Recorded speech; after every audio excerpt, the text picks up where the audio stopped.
Quiero contarte algunas generalidades que aplican para todas las cirugías.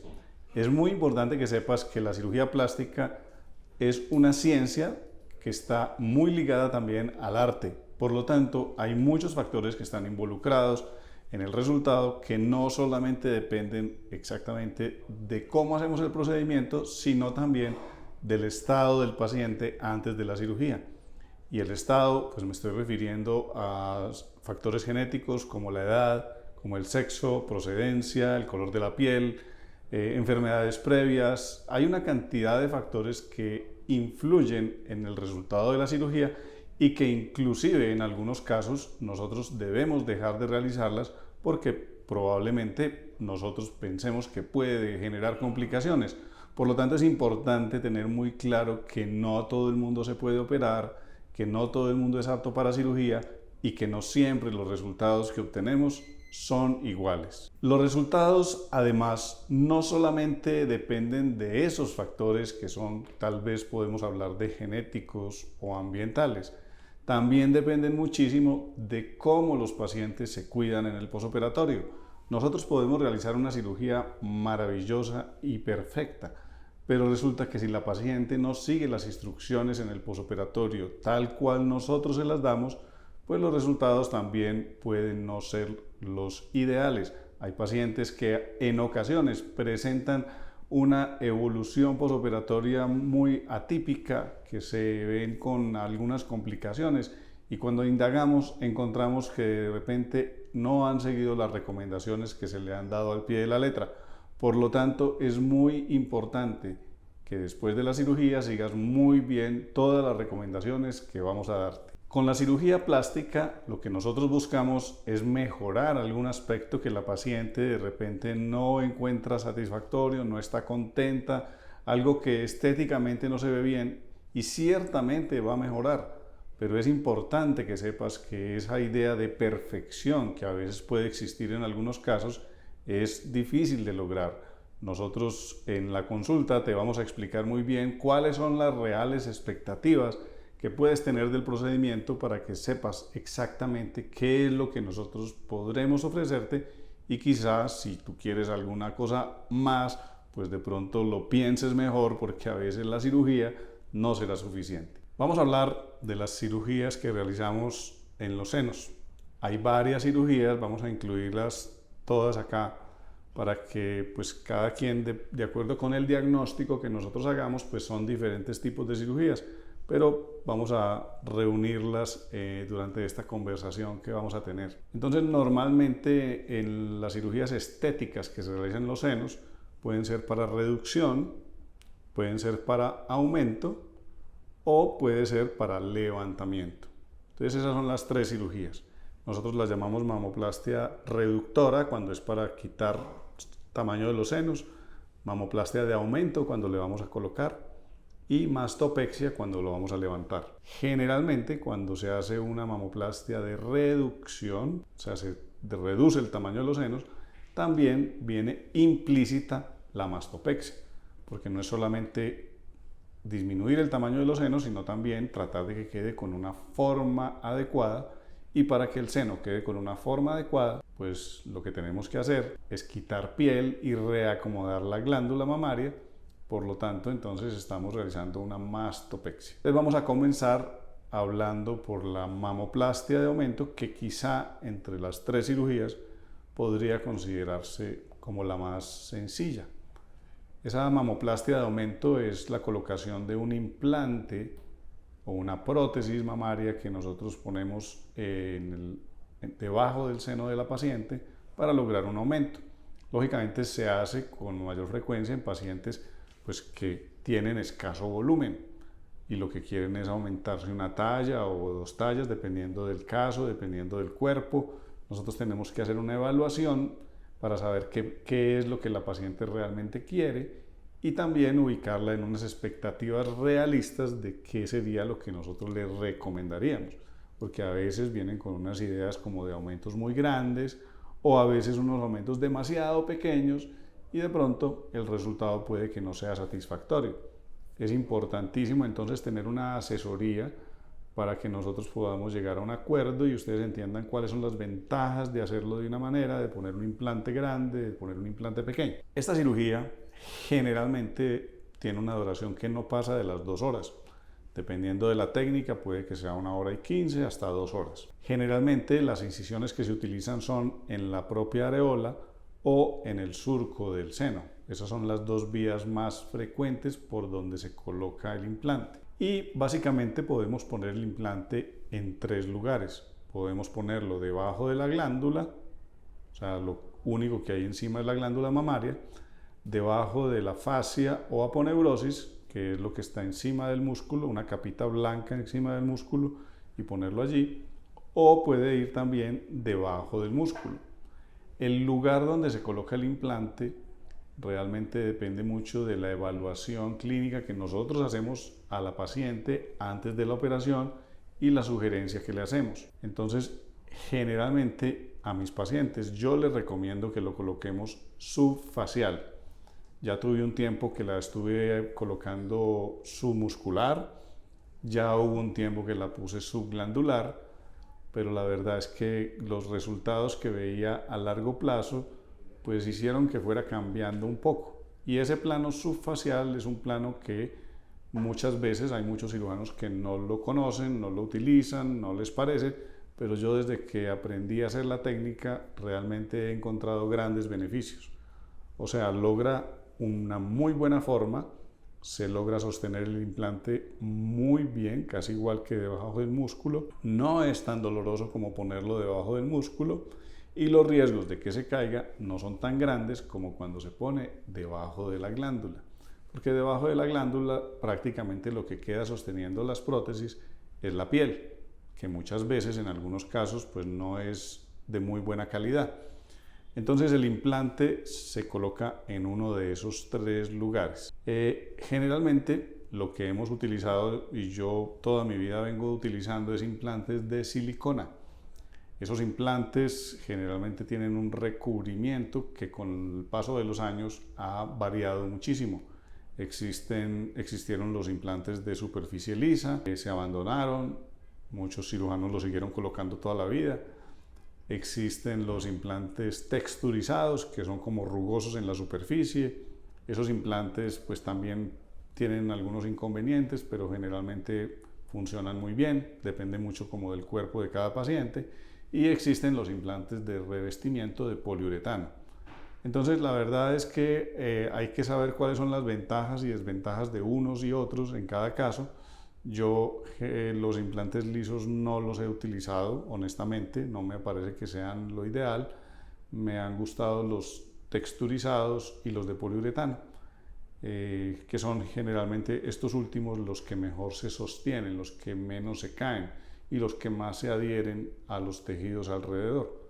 Entonces ya habrá una explicación mucho más profunda en el momento en que hagamos la evaluación tuya, para explicarte por qué utilizamos un implante o por qué utilizamos el otro.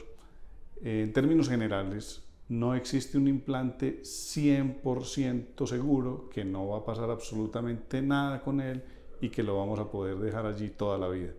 La verdad, estos dispositivos cada día se desarrollan más, los laboratorios los desarrollan más y hemos tenido pacientes que tienen implantes durante 15, 20, 25 años y encontramos implantes que cuando los cambiamos, pues los encontramos todavía con una buena calidad. Entonces, la verdad, yo diría que no es solamente decir que es un implante bueno o no, también depende mucho del cuerpo de cada paciente y a los implantes también se les han atribuido enfermedades. Entonces, pues todas estas dudas las vamos a poder aclarar muchísimo mejor cuando hagamos esa consulta y saber si sí vas a utilizar un implante o no. Entonces, en el caso específico, les explicaría ya mucho más a profundidad cuáles son las características, ventajas y desventajas del implante. Sin embargo, en la mamoplastia de aumento, pues la única opción que existe, digamos que permite un cambio en la talla, es la del uso de los implantes. Hoy en día se viene hablando mucho de la grasa, del trasplante de grasa, que si uno puede retirar grasa del cuerpo y colocarla en el seno. Hasta hoy sabemos que podemos hacer aumentos con grasa de más o menos 200 centímetros cúbicos para poder lograr como que esa grasa se mantenga. pero ya si pensamos en 300, 400, que lo podemos hacer con silicona, pues no lo podemos hacer con grasa. Por lo tanto, esa expectativa como de que no quiero implantes y sí quiero grasa, pues hasta hoy por lo menos no se puede lograr con un implante, con un injerto graso, el mismo resultado que con un implante. Entonces la mamoplastia de aumento, ya les dije, más o menos 1 hora y media, 2 horas se demora el procedimiento.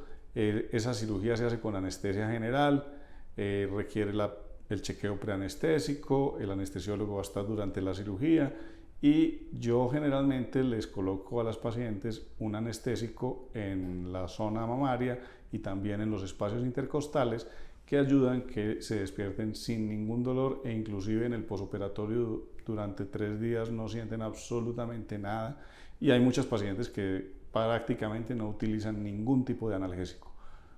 Es distinto cuando se pone debajo del músculo. Allí generalmente las pacientes sí tienen un poco más de dolor y hay que usar analgésicos, pero es algo muy soportable y no hay ningún inconveniente con tomar los medicamentos orales que nosotros les formulamos, funciona supremamente bien. Esos implantes que nosotros utilizamos generalmente está recomendado que se cambien cada 10 años.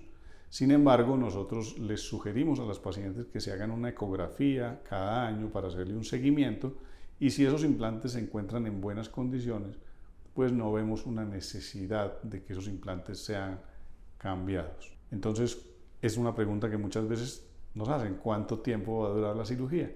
Entonces, pues tenemos pacientes que son más de 10 años, más de 15 años, más de 20 años, pero también tenemos pacientes que muchas veces antes de los 10 años tienen un embarazo o tienen 2 embarazos y sus senos crecen, la piel se estira, cambia muchísimo la estética del seno, entonces la paciente dice, no estoy contenta con el resultado, entonces quiero hacer una reconstrucción o remodelación. Entonces ese es, digamos, el principal motivo por el cual las pacientes se cambian sus implantes antes de 10 años, es porque quieren cambiar por causa de embarazos u otros motivos, no en sí porque el implante esté generando algún inconveniente o algún problema. Entonces, esta cirugía, una vez la terminamos, la paciente pasa a la sala de recuperación y posteriormente se va para su residencia. Es una cirugía ambulatoria, no requiere hospitalización, a no ser que haya sido combinada con una liposucción o con una abdominoplastia, etc.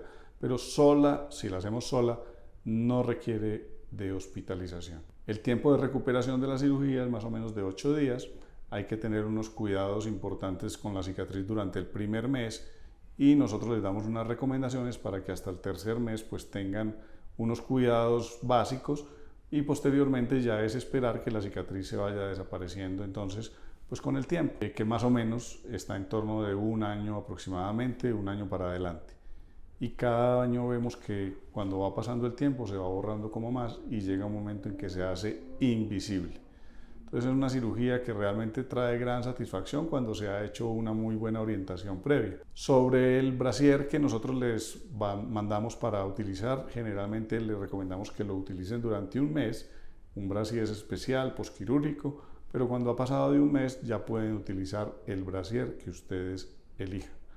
Nosotros les hacemos a nuestras pacientes revisiones durante un periodo de 3 meses. A veces las pacientes no viven aquí, entonces esas revisiones pues las hacemos de manera virtual. Pero en general es una cirugía que las pacientes toleran muy bien, les va muy bien y el índice de complicaciones es demasiado bajo.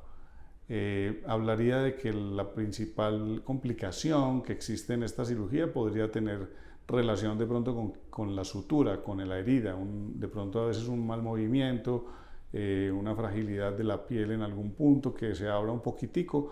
Nosotros generalmente le hacemos una recomendación para que haga un tratamiento con alguna crema o algo y generalmente esa heridita termina cerrando sin ningún problema. Entonces lo que más se presenta es esa complicación. Y otra que puede presentarse es el hematoma. Hematoma se puede presentar en cualquier cirugía. En los senos también puede quedar un vaso sanguíneo de pronto ahí sangrando un poquito y ese sangrado, pues esa sangre se va acumulando debajo del seno, hace que crezca y tenemos que llevar a esa paciente a quirófano nuevamente. Generalmente eso se presenta en las primeras 24-48 horas. Tenemos que ir a cirugía, retirar el implante, lavar aquella cavidad, mirar qué fue lo que quedó sangrando, volvemos a colocar el mismo implante y está resuelto el caso. Entonces es una complicación que puede que sea pues muy desagradable porque hay que volver a operar y todo, pero generalmente las pacientes salen de esto sin ningún problema. Se puede presentar, yo diría que prácticamente en una de cada 30 o 40 pacientes. No es muy frecuente, tampoco es muy raro, pero quizá, digamos, sería la complicación que se presenta dentro de las que no son tan buenas, tan fáciles de tratar, es de las más frecuentes. Y en general, pues no existen otras complicaciones así como graves que hubiera que tener en consideración. Hoy en día se viene hablando de ciertos tipos de enfermedades relacionadas con los implantes.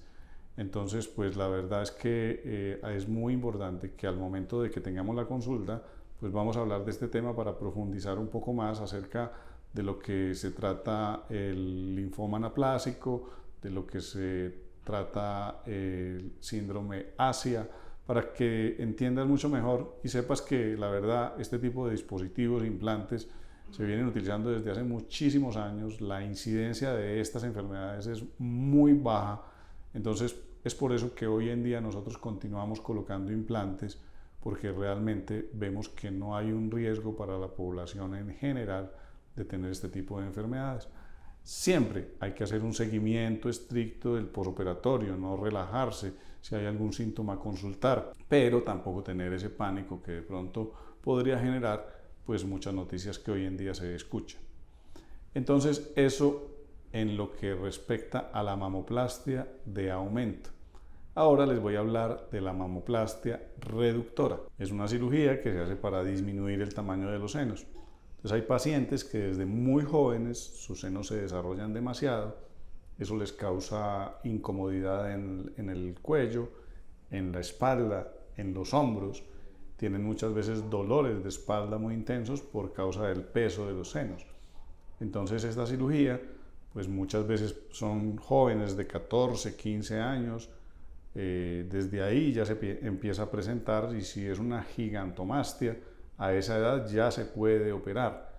Si los senos todavía no se han terminado de desarrollar, o sea que nosotros esperamos más o menos hasta los 18 años y ahí ya se ve que no están creciendo más, de pronto también sería el momento, si no se trata de una gigantomastia, sino que es una mamoplastia, una hipertrofia mamaria, o sea que no son unos senos tan gigantes, sino que están grandes.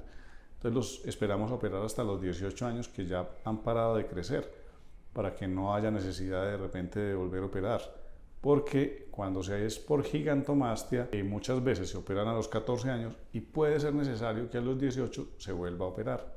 Puede que sí, puede que no. Hay que esperar que termine el desarrollo de esa mujer. Entonces, hablamos de gigantomastia, hablamos de hipertrofia mamaria en la edad juvenil, por decirlo de alguna manera. Pero hay mujeres que también con el paso de los años de pronto sus senos crecen porque aumentan de peso, porque los senos o siempre los tuvieron grandes y aumentaron más después de sus embarazos, después de la lactancia. Y entonces esos senos quedan grandes y las pacientes empiezan a cansarse también por el peso, se tienen que poner unos brasieres con una tensión muy alta en el cuello, entonces consultan por esto y lo que hay que hacerles es una mamoplastia de reducción, disminuir el tamaño de los senos. Generalmente lo que nosotros hacemos es disminuir la piel y la glándula, o sea, no solamente se reduce la glándula, sino también la piel, lógicamente, porque si nosotros quitáramos solo la glándula, pues quedaría sobrando piel. Entonces existen muchas técnicas para hacer esta cirugía. La que nosotros utilizamos es una técnica que al final deja un resultado en el que va a haber una cicatriz alrededor de la areola, una cicatriz vertical y una cicatriz horizontal que tratamos de que sea lo más corta posible, pero que depende mucho del tamaño de los senos. Si es un seno muy grande, esa cicatriz va a ser más larga. Si es un seno no tan grande, pues esa cicatriz va a ser más corta, pero quedará una T invertida. Siempre les digo a las pacientes que lo que van a hacer es un cambio de un seno que está grande, que no les gusta la forma, que no les gusta el tamaño, por un seno que va a quedar con una forma más bonita, con un tamaño más bonito, pero que va a tener una cicatriz que generalmente puede mejorar muchísimo y hacerse muy imperceptible con el paso de los años, y hemos tenido pacientes que a los 5 o 10 años ya no se les ve nada, pero hay otras que de acuerdo con su tono de piel, su raza, sus hábitos, etcétera, pues de pronto la cicatriz no se desaparece del todo, pero ciertamente la forma del seno sí se mantiene y la incomodidad con el peso también. Entonces, en muchos casos se considera que es una cirugía como que entre estética y reconstructiva, digámoslo así. Es una cirugía que está entre las dos.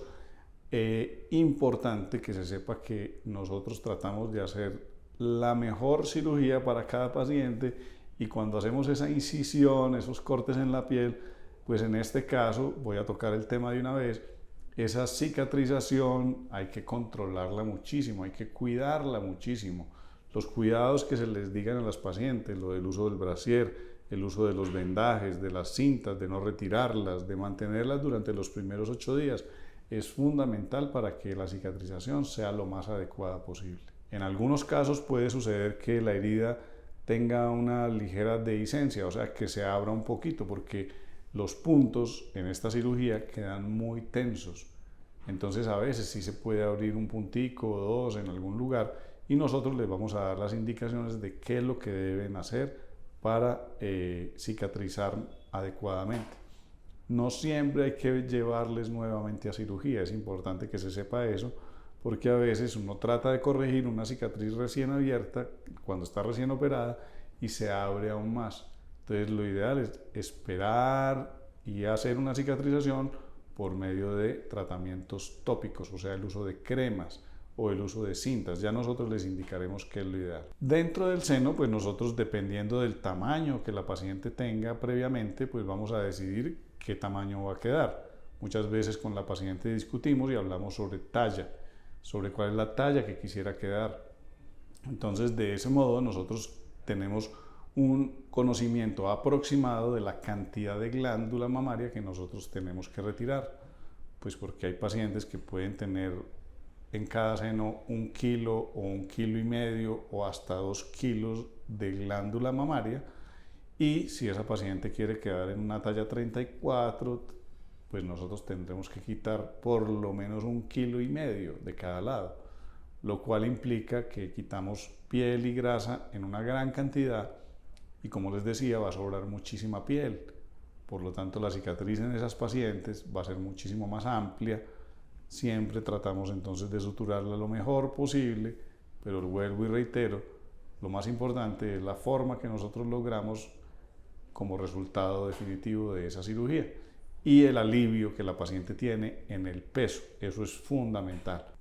Hablando sobre la anestesia, esta es una cirugía que más o menos nos demoramos entre 3 y 4 horas, se hace con anestesia general, lógicamente siempre siguiendo los mismos protocolos que siempre hemos hablado de la anestesia previamente, la preanestesia, el control por el anestesiólogo durante la cirugía, y posteriormente la paciente al terminar la cirugía va para recuperación y si solamente se hizo esa cirugía, la hacemos de manera ambulatoria. En algunos casos nosotros tomamos la decisión de dejar unos drenajes, no siempre lo usamos, pero cuando dejamos drenajes los tenemos que dejar por lo menos unos 3-4 días.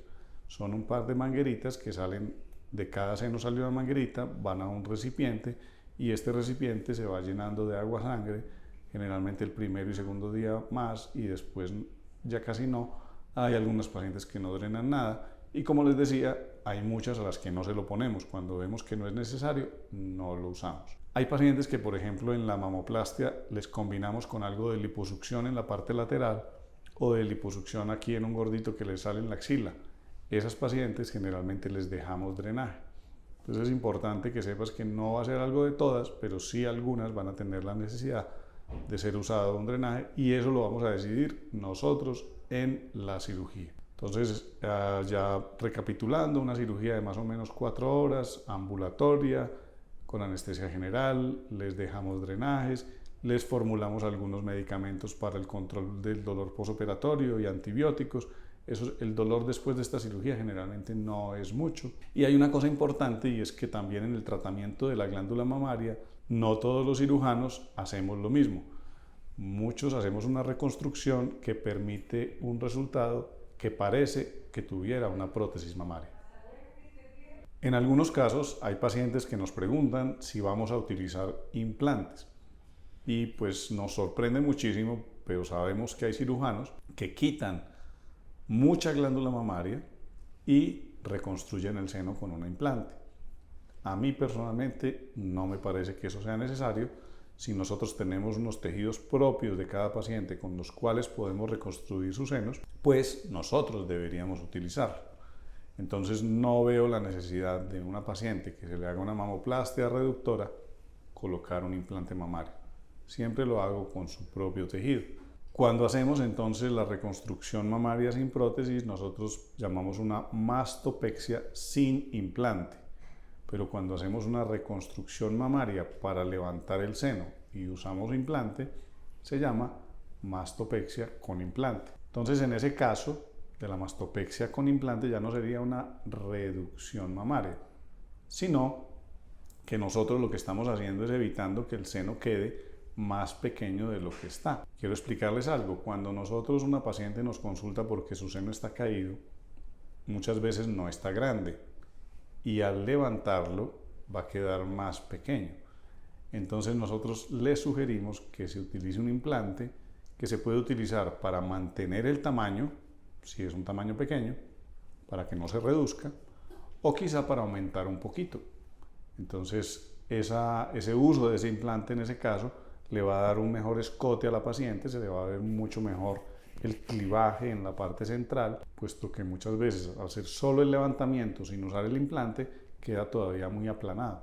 Entonces muchas pacientes no quedan tan contentas. Por lo tanto, en esos casos hacemos la mastopexia con el uso de implantes. Esa mastopexia entonces la hacemos cuando realizamos la mamoplastia reductora y cuando la paciente viene porque quiere mejorar sus senos y consideramos que le sobra piel. Entonces, cuando sobra piel, pero el seno no está grande, repito, pues lo que hay que hacer es una mastopexia. En ocasiones lo podemos hacer sin implantes, pero el seno queda muy pequeño, entonces la paciente queda aburrida. Ahí nosotros le sugerimos utilizar un implante. Entonces combinamos la técnica de la mamoplastia de aumento, que ustedes ya oyeron, con la mastopexia. Es una combinación de las dos. Ahí utilizamos una prótesis, miramos cuál es el tamaño adecuado. Generalmente usamos tamaños no muy grandes, tamaños pequeños de implantes, pero siempre buscando un resultado completamente satisfactorio. En los tres casos de las cirugías, en la mamoplastia de aumento, mamoplastia reductora y mastopexia, las posibles riesgos y complicaciones son las mismas, tienen que ver básicamente con la herida o el hematoma que ya les hablé previamente que puede suceder debajo de la piel y que tenemos que llevarlas a cirugía nuevamente. En la mastopexia también a veces utilizamos drenaje, pero es muy raro, es más frecuente en la mamoplastia reductora, y el tiempo de recuperación en general de todas las cirugías de los senos es más o menos entre 8 y 15 días. Generalmente a las 2 semanas los puntos que tendríamos que retirar, que son muy pocos porque la mayoría son internos, entonces a los 15 días ya les hemos retirado todos los puntos, ya les hemos retirado todos los vendajes. La utilización del brasier es igual, se utiliza durante un mes y al mes ya pueden comenzar a utilizar el brasier que ustedes quieran, el que les acomode mejor. Y es importante que tengan también, les digo siempre, un poco de paciencia porque el resultado definitivo de esa cirugía solamente se ve como a los 3 meses. Entonces a veces puede que el seno no se vea como se estaba esperando, pero nosotros siempre sabemos que el seno va a ir tomando mejor forma cuando van pasando los meses. Y más o menos hasta el tercer mes es que vemos que ya han obtenido pues la forma y el tamaño que nosotros queríamos lograr. Por eso hay que tener un poco pues de paciencia durante ese periodo de tiempo, que es el tiempo que nosotros les estamos revisando también para ver que todo vaya bien. Bueno, ahora que has llegado hasta acá, pues ya has leído toda la información que teníamos para darte de tu cirugía, pero aún quiero que tengas en cuenta una cosa muy importante. Cuando vayas a tomar la decisión de dónde y con quién operarte, es muy importante que investigues muy bien la clínica donde te vas a hacer el procedimiento, además las credenciales del cirujano, la marca de los implantes que se te van a utilizar y tener en cuenta cuál es el plan operatorio que te vamos a realizar. Esos 4 factores son fundamentales. Hablando específicamente del médico, primero piensa que debe ser un cirujano plástico certificado. Verifica que sea de la sociedad nacional correspondiente al país de donde tú estás consultando. Si estás en Colombia, Sociedad Colombiana de Cirugía Plástica, busca la página web, busca el nombre del cirujano y mira que ese cirujano ojalá pertenezca a esta sociedad. Igual si estás en cualquier otro país y te vas a hacer una cirugía, mira que tu cirujano pertenezca a una agremiación importante con trayectoria de muchos años, porque hay sociedades que a veces aparecen de la nada y no son lo suficientemente idóneas como para que la persona pueda tomar una decisión. Así que ten en cuenta eso sobre el cirujano. Otra cosa importante es que busques referencias de ese médico. Hoy en día es muy fácil tener referencias a través de las redes sociales y quizá escribirle a alguna paciente de ese médico y preguntarle cómo fue su experiencia. Es importante que te documentes muy bien y que también evalúes cuál ha sido la empatía que tienes con ese médico, cómo te ha parecido, cuál es tu feeling, ese sexto sentido que de pronto te dice que sí estás en el lugar correcto o no. Me ha pasado muchas veces que hay pacientes que toman una decisión errada y dicen, sí, yo sabía que algo no estaba yendo bien, pues no sigas adelante, verifica qué es lo que debes hacer, busca otras opiniones, que no sean demasiadas, porque también he tenido pacientes que van a 10 cirujanos, tampoco es necesario, pero de todas maneras verifica mucho esa parte del cirujano que es fundamental.